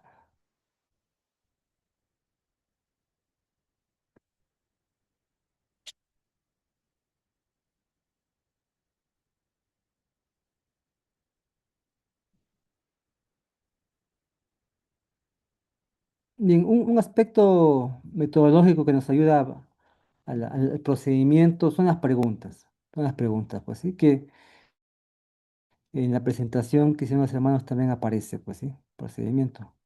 Entonces aquí pongo, aquí yo ubico tres: sobre el entorno vital y social, las tensiones étnicas y la geógrafo, es decir, el autor. Entonces aquí hay unas preguntas fundamentales, ahora en base al ejemplo de buen samaritano, y lo vamos a aplicar después en grupos a la carta a Filemón, que es bastante pequeña, ¿sí? ¿Qué situación cotidiana de la época de origen al texto? Eso siempre es importante. Si siempre hay, hay un motivo. Pablo, por ejemplo, cuando escribe sus cartas es porque hay un motivo, algo está sucediendo, pues sí, en las congregaciones que eh, provoca que Pablo, pues, responda, escriba, solucione las tensiones. Aquí la tensión entre mandamientos de pureza y preservación de la vida, pues, y aquí la situación que genera el origen del texto, pues, ¿sí? Eh, ¿Qué leyes o instituciones condicionan el comportamiento? Es una pregunta vital. Esto lo voy a subrayar. ¿Qué leyes o instituciones condicionaban el comportamiento? Pues en la época de Jesús, especialmente en relación al buen samaritano, están las leyes. Las leyes de impureza por el contacto con cadáveres. Uno se pregunta, ¿y por qué pasan de largo? Pues sí, es porque no, quien es sacerdote y levita, si tocaban el cadáver, existía la creencia de que la impureza se contagiaba, se contaminaba, pues sí. Entonces, hay ciertas leyes, pues sí. Bueno, ¿qué costos o riesgos implicaba la acción? Los costos, el samaritano asume el riesgo de emboscada, claro, porque si se ponen a investigar ese tránsito de Jerusalén a Jericó, de Jericó a Jerusalén, ese eh, está caracterizado por muchos bandoleros, pues sí. Entonces el samaritano asume riesgo, puede quedarse, detenerse, pues sí. Es como si uno pues conoce las calles que son malas y se detiene por mucho tiempo en un lugar, pues sí. Hay también un gasto económico de parte del samaritano, son 2 denarios. Y en la época de Jesús se ganaba un denario por día. Entonces son 2 denarios y prácticamente el samaritano ha entregado todo lo que tenía, pues sí. Entonces una primera conclusión en base al entorno vital y social, estas son las preguntas que nos ayudan a entender, es que muestra cómo la obsesión por la pureza ritual del templo se interponía ante la misericordia. O sea, se prioriza el reglamento o la legalidad sobre la vida humana. Eso fue un debate siempre con Jesús, pues Jesús acciona, por ejemplo, en el tiempo en el Shabbat, pues sí, también ahí va a haber un debate. Hay tensiones étnicas, aquí sí. ¿Qué autoridades e imperios dominaban la región? Esto es muy importante, pues sí. El dominio es de Judea bajo el Imperio Romano, el siglo I, esto sería un poco el marco del contexto mayor. ¿Qué conflictos raciales, religiosos o de clase existían? Sí, pues, había un conflicto durísimo entre samaritanos y judíos. Era duro esta tensión, a tal punto que si un Galileo, un Galileo estaba obligado pues a participar en las grandes fiestas judías, ¿sí? Que están en Jerusalén, en el templo, y en lugar de cruzar Samaria, iban por el lado, pues, el viaje era mucho más largo, pues sí, porque Samaria era considerado para el judío tierra impura, contaminada. Y bueno, esta tensión viene uno por eh, los judíos destruyen el templo que construyen los samaritanos en Gerizim y también porque los samaritanos profanan una fiesta judía, pues sí, profanan el templo en la fiesta de la Pascua. Entonces ya hay una tensión, pues sí. ¿Cómo fluye el escenario geográfico? Bueno, el camino religioso de Jerusalén a Jericó, lo que les mencionaba, estaba controlado por bandoleros.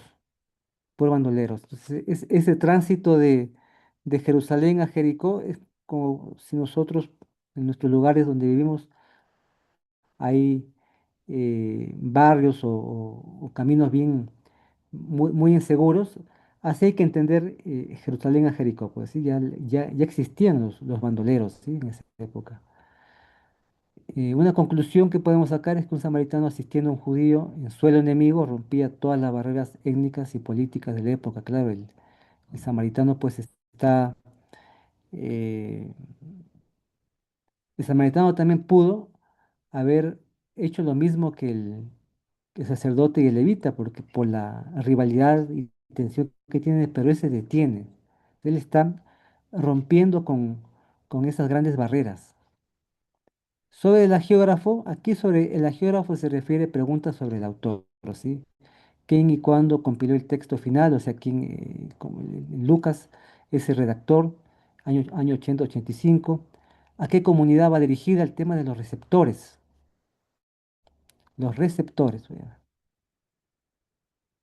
Lo que los hermanos dijeron es fundamental. ¿Quiénes son los receptores? ¿Quiénes son los receptores de Lucas, del Evangelio de Lucas, escrito en el año 80-85? Pues, ¿sí? Va dirigido, pues, obviamente a una comunidad de cristianos, ¿sí? De origen pagano y judía, y que están aparentemente por los debates, parece que la comunidad de Lucas están también enfrentados por el tema de la ley. ¿Por qué se integró la historia en esta sección específica? Bueno, ahí ya es una investigación, porque hay que hacer.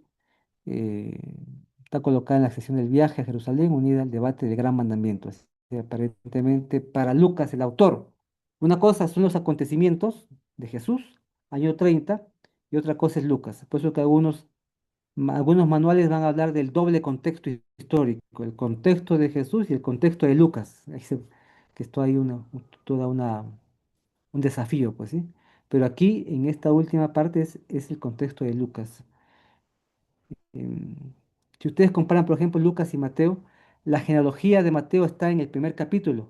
Lucas no tiene la genealogía en el primer capítulo, lo tiene después, lo ubica después. Y lo ubica después por una razón teológica. Entonces, los textos ubicados en un lugar en el libro tienen una finalidad teológica. Vamos a hacer una aplicación, si no, difícilmente vamos a aprender.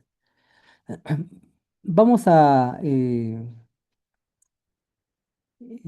claro, elaborar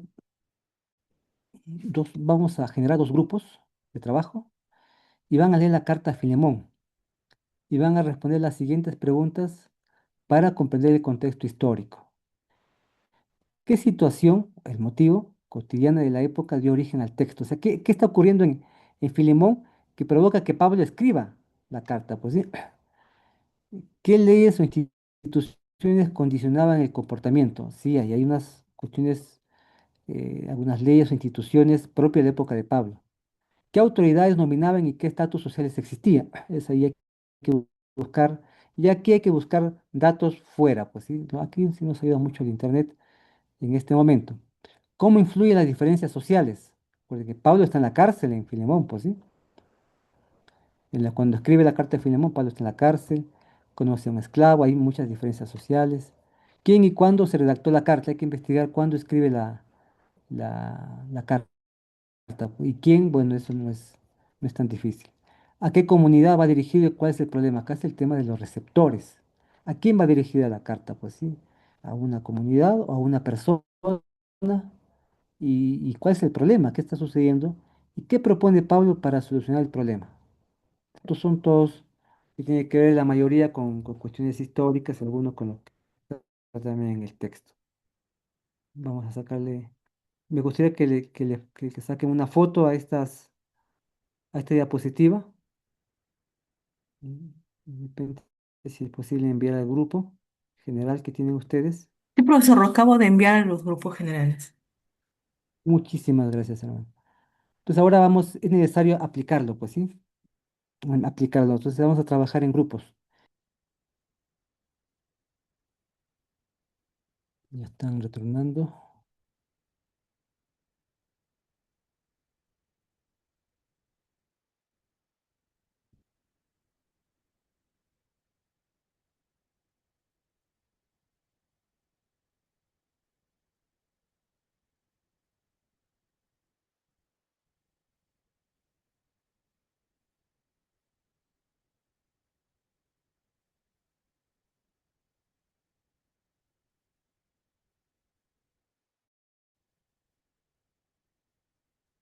Bien, bueno, vamos a esperar todavía que ya están, ya están.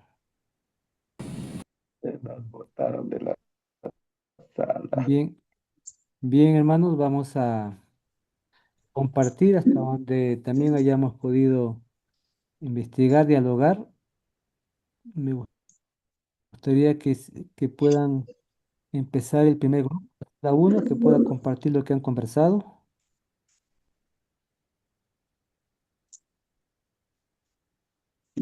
Ahí están compartiendo. Ujú.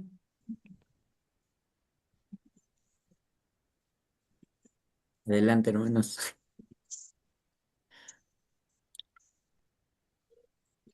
Ujú.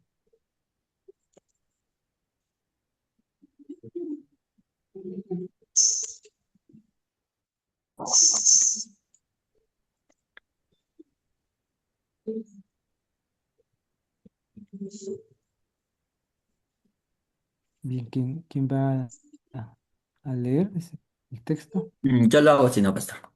Ya, ok. Bien, amados hermanos, muy buenas noches. Vamos a iniciar, ¿no? La actividad que se nos ha dejado. Pues es leer la carta de Filimón y poder responder las siguientes preguntas. Pregunta número uno dice, ¿qué situación, el motivo, qué situación cotidiana de la época dio origen al texto? Bueno, el mismo libro de Filimón nos lo dice, ¿no? Ahí encontramos el motivo y es que Pablo intercede por un esclavo llamado Onésimo, que pues pertenecía a Filemón, ¿no? Entonces la carta va dirigida pues a Filemón, el motivo es la intercesión de un esclavo. ¿No? Segundo, ¿qué leyes o instituciones condicionaban el comportamiento? Bueno, pues nosotros podemos tener aquí la ley de la esclavitud que se encuentra dentro del derecho romano, ¿no? El derecho romano eran las leyes en las cuales se regía todo el imperio romano y dentro de esas leyes había también las leyes de la esclavitud. Eh, Luego tenemos qué autoridades dominaban y qué estatus social existía en esa época. Obviamente los estatus sociales a lo largo del tiempo van cambiando, van modificándose, añadiéndose, quitándose, ¿no? Pero en el caso del Imperio Romano, pues que dominaba toda Asia Menor, en verdad todo el mundo antiguo conocido, y el estatus social, pues, era senadores y administradores, nobles, la plebe, los libertos y por último los esclavos, ¿no? Entonces la plebe eran todos los artesanos, todas las personas que vivían en el pueblo, ¿no? Y los libertos, los que habían obtenido su libertad y pues, los que no valían, entre comillas, eran pues los esclavos.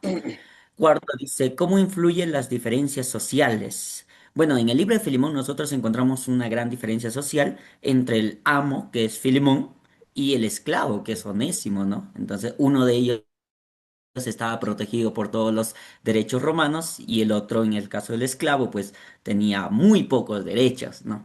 Entonces, esa es la diferencia social en la cual Pablo va a interceder también, ¿no? Porque Onésimo tenía, perdón, porque Filemón tenía toda la potestad de hacer con su esclavo lo que a él mejor le parezca. Pregunta número 5. ¿Quién y cuándo se redactó la carta? Pues el redactor de la carta fue el apóstol Pablo y la escribió alrededor del 63 al 65 después de Cristo, ¿no? Es una de sus últimas cartas también ya. Seis, ¿a qué comunidad va dirigida y cuál es el problema? Bueno, en este caso, la carta es una carta personal, ¿no? Dirigida a una persona específicamente, que es Filemón, pero Pablo no deja de lado a la comunidad también y dice y manda saludos para la iglesia también, ¿no? A la cual pertenecía Filemón o que funcionaba también en este caso en su casa.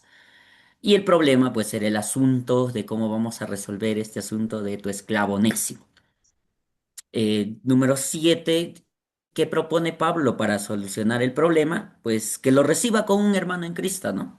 Que Pablo le dice, se salió de tu casa siendo esclavo, pero va a volver a tu casa ya siendo hermano en Cristo. Incluso podemos ver el pasaje que nos dice, recíbelo como a mí mismo, ¿no?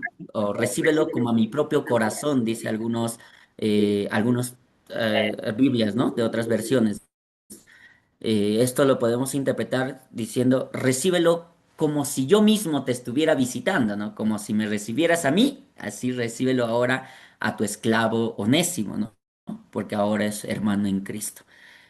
Pablo propone algunas, dentro de toda la carta, que es una pequeña carta, pues propone también acerca del perdón de perdón, de Filemón hacia su esclavo, la reconciliación, ¿no? Entre amo y esclavo, el amor fraternal también, no solamente entre Filemón y su esclavo, sino también el amor fraternal entre Pablo y Filemón, ¿no? Porque la carta, cuando uno va leyendo, es una carta que tiene aspectos que solo se le diría a un amigo, ¿no? A un amigo. Entonces está hablando íntimamente Pablo en esa carta con Filemón, ¿no? También la misericordia, la aceptación que pueda recibirle como a Pablo mismo y la obediencia, ¿no? Que lo vemos, si no me equivoco, en Filemón 1:23. Eso sería, pastor. Muchas gracias, el grupo 1. Ah, muy bueno, muy bien. El siguiente grupo, por favor. ¿Pueden alguien compartir lo que han conversado?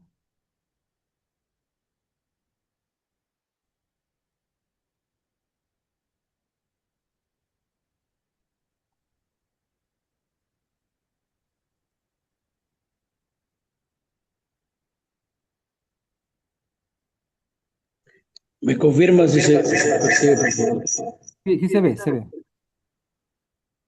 Un compañero que lo lea, por favor. Lo leo yo.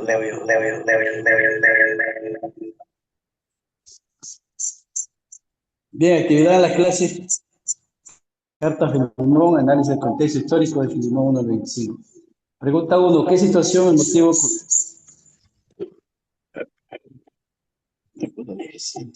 Hermanos, está haciendo interferencia cuando se tiene dos equipos cerca. Ambos micrófonos se cruzan.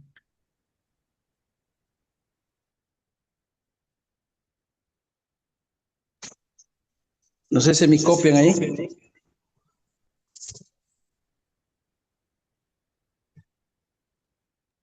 Ahí está mejor.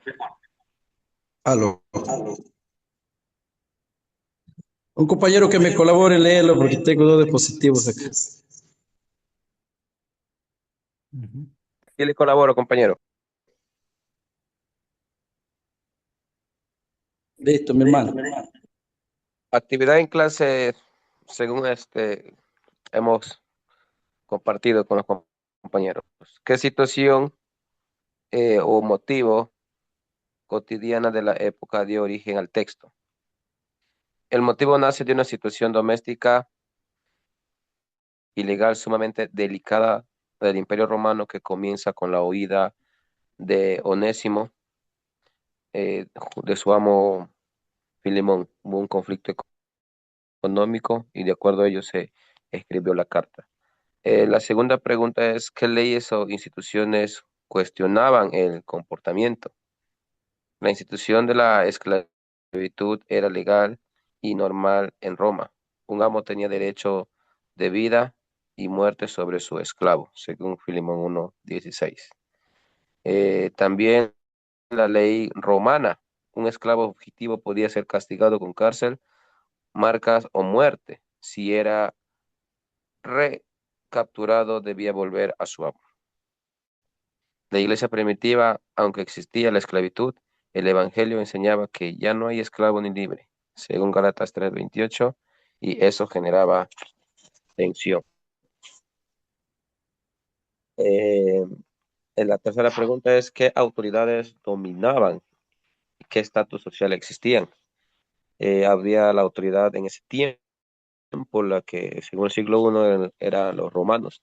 El imperio romano y sus leyes dominaban. Pablo mismo estaba preso bajo autoridad de Roma, según Filemón 1:1. También dominaba el estatus social, que había tres niveles.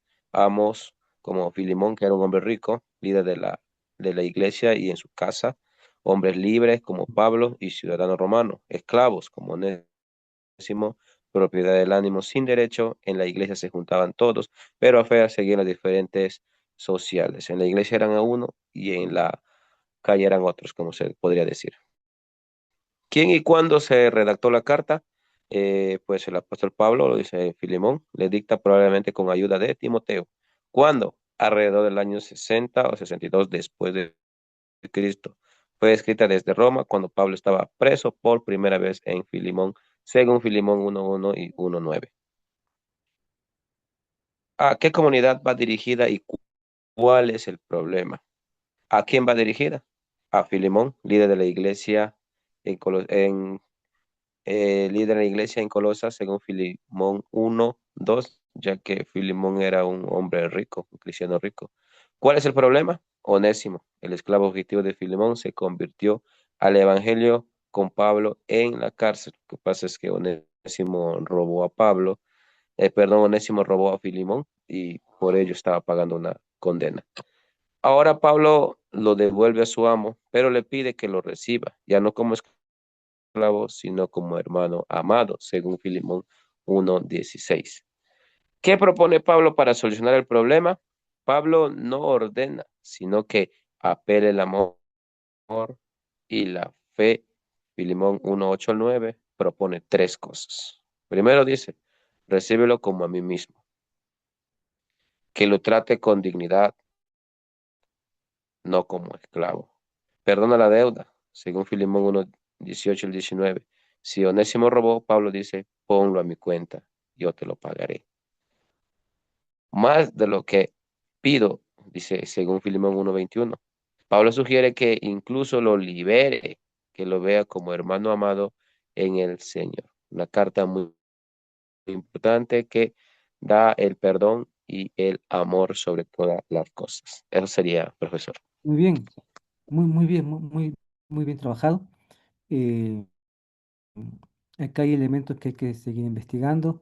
La prisión, por ejemplo, cómo era la cárcel romana, y, por qué una persona terminaba en una cárcel romana, que no es la cárcel de hoy día, pues, ¿sí? Por ejemplo, en la cárcel romana, quien no tenía familiares cerca moría de hambre, o amistades cerca, pues, ¿sí? Ahí Pablo está en la cárcel, pues, entonces hay como tres causales, que una persona termina en la cárcel. Y ahí encuentra a Onésimo, que es un esclavo, y bueno, un esclavo termina en la cárcel o porque asesinó al dueño o porque ha huido. Entonces, quien huye termina en la cárcel y frecuentemente la vida de un esclavo preso es terrible, ¿sí? Puede terminar ejecutado, como lo mencionaron ustedes. Entonces, Pablo tiene que interceder para que le reciba su dueño, que es Filemón, y que lo acepte, o sea, quiere decir que tampoco lo quería aceptar. Entonces Pablo está intercediendo y también salvando, entre comillas, ¿sí? Entre comillas, salvando la vida de Onésimo, porque quien huye de la casa por un motivo X, y termina en la cárcel, posiblemente también su vida está en peligro, pues sí. Entonces ahí es muy importante el tema de la prisión, cómo eran las prisiones romanas, pues sí, cuánto afectaba a un individuo la cárcel romana y la vida de un esclavo. Sería bueno que lo investiguen, pues sí. El esclavo lograba su libertad en aquella época, sí, había formas como podía lograr su libertad, aunque nunca un esclavo era totalmente libre, pues sí, un esclavo que lograba su libertad se llamaba liberto, los libertos, que está también en el Nuevo Testamento, los libertos. Em, Entonces aquí es, y ya para ir finalizando, pues como bien ustedes lo resolvieron, Pablo plantea que se le reciba a Onésimo, va a interceder, pero aquí viene el tema, así que se ha recibido como un hermano, pues ya está Pablo rompiendo con la imposición romana, pues sí, que es, que es claro, es que es el cuerpo de Cristo, recuerden, pues el cuerpo de Cristo no puede haber pues disensión, pues sí, son, son hermanos, pues sí, recuerden 1 Corintios 12 también, sí, o sea, lo de libres y esclavos, judíos, griegos también está en 1 Corintios 12 esa frase. Entonces, esa es una tesis central de Pablo, pues sí, en el cuerpo de Cristo ya no hay distinción. Entonces, es todo hay una tensión con la misma sociedad, pues sí. Y Pablo pide que le reciba como un hermano, pues ya no. Así que es un cambio ahí, no sé si Filemón pues va a aceptar, posiblemente sí, pues sí, si no ya hubiésemos tenido una segunda carta a Filemón, pues ¿sí? Entonces posiblemente sí aceptó. Y posiblemente se resolvió ese problema que tiene que ver con el contexto cultural, con las instituciones romanas, pues sí, con la vida de prisión, la esclavitud que está normada, pues sí existen hasta códigos del cuidado de un esclavo, o sea, toda una normativa, pues sí. Habían esclavos que vivían mejor que un libre, sí. Los esclavos que vivían en las casas reales eran administradores. Habían pedagogos que eran esclavos, que vivían mejor que un libre. Pues sí, pero otros no. Otros obviamente no lo pasaban bien. De una forma distinta la esclavitud de aquella época. Entonces, ven, ahí es el contexto histórico. O sea, es investigar cómo era la vida de un esclavo en la época de Pablo, que es diferente a la vida de un esclavo en la época de la Edad Media, pues sí, o del siglo XVII. Es totalmente distinto, pues sí. Había filósofos griegos que eran esclavos, su función era enseñar pues, a los hijos de los monarcas todo lo que sabían y eran esclavos y vivían bien, pues, ese tipo de esclavos, ¿sí? Profesor, entonces Sí. podría poner en el grupo de los monarquianos. ¿Cómo, hermano? ¿Qué digo? Se lo podría poner en el grupo de los monarquianos, ¿A quién? ¿A quién? a los que eran esclavos de los amos, porque ya que los monarquianos son como segundos de los amos. Sí, en las grandes familias algunos esclavos fungían de administradores, ¿sí? De administradores. Pero depende de las familias, ¿sí? Las familias que pertenecían a las grandes monarquías, los esclavos tenían como ciertos privilegios, pero no era así en todos lados, pues, sino, por ejemplo, no era así en todos lados, ¿no? Em, Otros esclavos no lo pasaban nada bien, pues, ¿sí? Porque finalmente eran propiedad del amo. En el cristianismo hay un cambio, como ustedes mismos lo mencionan, ¿sí? Ah, habían también esclavos eunucos, sí, sí, sí, para tareas específicas, ¿sí? Y y eran eunucos porque eran esclavos de las esposas, pues sí, sí, así. Es que eran propiedad, pues así eran tratados, pues sí, entonces. Pero Pablo pide un trato diferente. Qué interesante sea la manera como Pablo entiende el Evangelio. El Evangelio es liberación, pues, salvación, pero también es un cambio en las relaciones. Es también un Sería, cambio en las profesor, un relaciones. cambio de integración a a un nuevo trato. Sí, sí, sí, sí, sí. Y es un nuevo trato totalmente distinto y que va a generar tensión con Roma, pues, inevitable, pues, sí. Es inevitable. Es la nueva El vida, Evangelio. es la nueva vida de Cristo prácticamente, pues. Ujú, ujú. Sí, y es una tensión con la sociedad misma, ¿sí? Con las instituciones mismas de la sociedad. ¿Sí, hermana María? Perdón que intervenga, pero Pablo también usa el término de esclavo para el cristiano, ¿no? Cuando habla ya del cristianismo, que ya somos esclavos de Cristo. Él mismo se llama siervo o esclavo de Cristo, ¿no? Sí, sí, sí, sí, sí. Sí, es la dialéctica paulina, o sea, somos libres, pero también hay un elemento de despojo, ¿sí? De Filipenses 2, pues sí mismo Dios se despoja de su divinidad y se hace hombre y dice esclavo y de esclavo cruz. Filipenses 2, pues sí. Es como la, la exigencia diría pues en los evangelios del seguimiento a Cristo, ¿sí? Somos libres, pero también en Cristo hay un sometimiento, ¿sí? A tal Ya. punto de un esclavo, ¿sí? Ujú. Sí, sí, O sea, sí, libres para sí. el pecado, porque ya no somos esclavos del pecado, pero sí esclavos para la justicia y el reino de los cielos, ¿no? Sí, y en Filipenses es el despojo. El término de despojo es importante, pues, sí, ahora, que Pablo en estas cartas lo lean los amos de la casa, sí es contraproducente, ¿sí? Porque para un esclavo que sea esclavo de Cristo, como que ya no hay, no hay mucho, ya están como acostumbrados, ¿sí? Pero que Filemón se le exija también ser esclavo de Cristo, porque es una carta que también va dirigida a las clases privilegiadas, pues sí, que también hay mucho creyente. El tomar la actitud, no es que sean esclavos técnicamente, sino es la actitud de despojo, pues sí. Eso es bien complicado, eso es bien complicado, ¿sí? El despojarnos de Será que todo tiene tipo que de ver con el privilegios. sometimiento, ¿no? Ujú, ajá, Y ajá, asimismo, ajá. Filemón, obedecer o tomar en cuenta las palabras de Pablo, que estaba preso. O sea, un hacendado, un Filemón Ujú, que ujú. era quien tenía, hacerle caso o tomar en cuenta a Pablo. Ujú, ujú. Sí, y Pablo desde la cárcel. La cárcel era muy vergonzoso para aquella época, pues sí. Era lo más vergonzoso. La cárcel no es para los romanos, ¿sí? Como que se evitaba. Y habían tres tipos de cárcel. La cárcel común, la otro tipo de encarcelamiento que es enmarrocado con un soldado, y la otro que es eh, lo que hoy día se llama, no me acuerdo en términos técnicos, aquel que está en su casa encerrado, pues sí. Eran tres tipos de encarcelamiento. Pablo está en la cárcel, pues sí.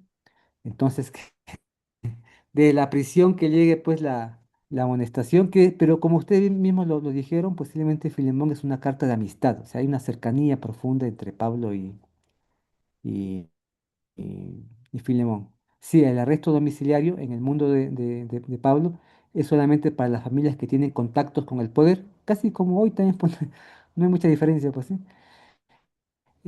Pero son tres tipos de encarcelamiento. La cárcel común, que era terrible en la época romana, había un pequeño hoyo, no había baño, no había comida, era una muerte segura. Después otro tipo de encarcelamiento es el enmarrocado con un soldado romano.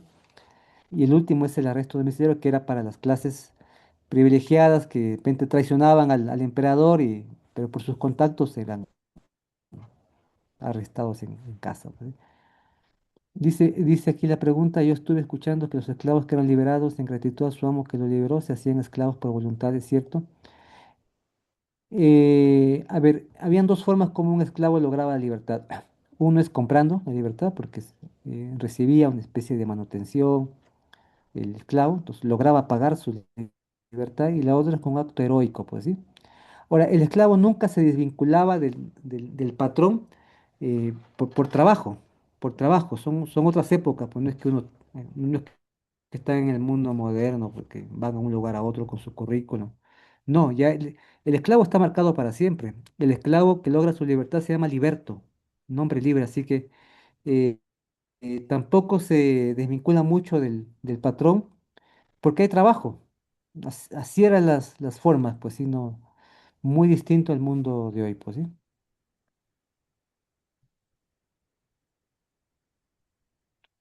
Sí, y por el trabajo, hermano Alex. O sea, había para comer. Y en lugares, o sea, no es el mundo moderno, pues no hay que verlo así, pues en el mundo de Pablo se vive en base a las relaciones familiares, a los clanes familiares. No hay industria ni tampoco el tema de servicios, eso no existe, pues sí, se vive y se sobrevive en base a la relación con los clanes familiares y comerciales. Entonces, muchos esclavos lograron su libertad, pero seguían vinculados laboralmente igual al patrón. Sí, sí, así es. Bien, ya nos hemos pasado. La próxima semana continuamos. Y es importante, ¿sí? Ahora, como ustedes mismos dijeron, el Internet ayuda, ¿sí? Ayuda también hasta cierto punto. Es bueno tener los libros, su propia biblioteca, la propia biblioteca personal, pues sí, que es importante. Muchas enciclopedias y diccionarios que ayudan. Bien, vamos a orar. No sé, vamos a pedir al hermano, Pastor Santos Pedro. ¿Puede, por favor? Muchas gracias. Vamos a orar, estimados compañeros. Bendito Dios, amado Padre. Te damos gracias infinitamente, Señor, por habernos Oh, concedido esta precioso y bendición, maravilloso Dios, haber participado, en Señor, el esta nombre de clase, Jesús. que seguro, Señor, ha sido de mucho Dirección a edificación. cada día, Señor, nuestras vidas Bien, con cada Señor, enseñanza que respáldanos y recibimos. súbenos, Señor, a cada uno, Padre Oh, amado. mi Dios. Te pedimos también por profesor, que tú lo sigas bendiciendo, usando.